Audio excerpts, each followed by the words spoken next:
winter's really setting in here in the UK now. It's getting quite chilly, so today I'm going to make some heartwarming French onion soup. And if I'm looking a bit red and bleary-eyed, it's not that the winter's reduced me to tears, it's the onions that I've prepared ready for the soup.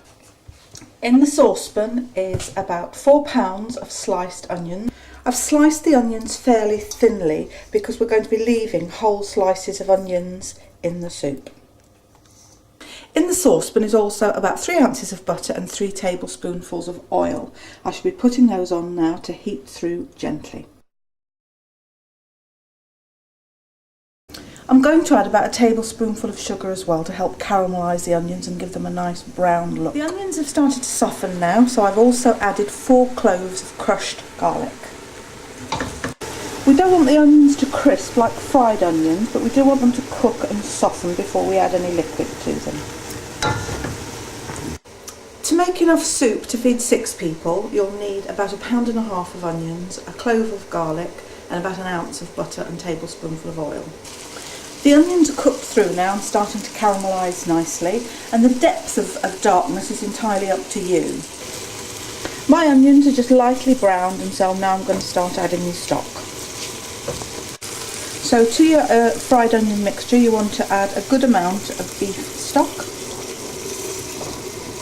For the amount that I'm cooking, I'm going to eventually add about 6 pints of stock, but if you're only doing 6 portions you'll need about a litre.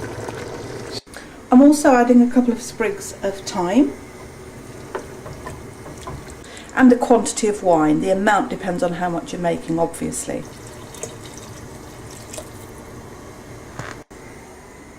Some recipes say red wine, some say white wine, some say a tablespoonful of brandy. The choice is entirely yours, and it's best to experiment to see which flavour suits you the best. Don't worry that by adding wine will make your guests drunk with this soup. The alcohol will have burnt off by the time the soup is cooked, and you'll just enjoy the flavour of the alcohol, not the alcoholic content of it. We're going to leave that to simmer for about 20 minutes now, and then we'll adjust the seasoning right at the end. The soup's been simmering for about 20 minutes now, so I'm just going to taste it and then add some salt and pepper.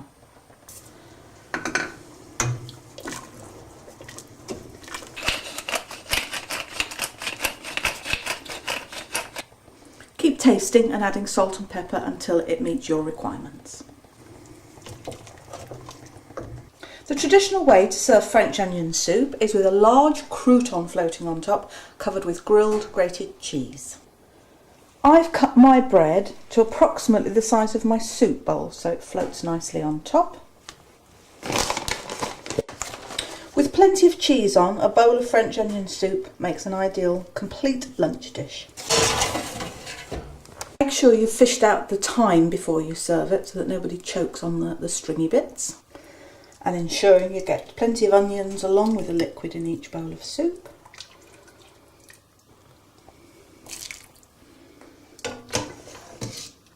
And to complete the dish, our crouton with grated grilled cheese on the top. Enjoy! Thank you for watching. Hope you've liked the video and hope you'll enjoy it so much that you'll try and make it yourself and enjoy the soup as much as we do. Thanks for watching. See you next time. Bye!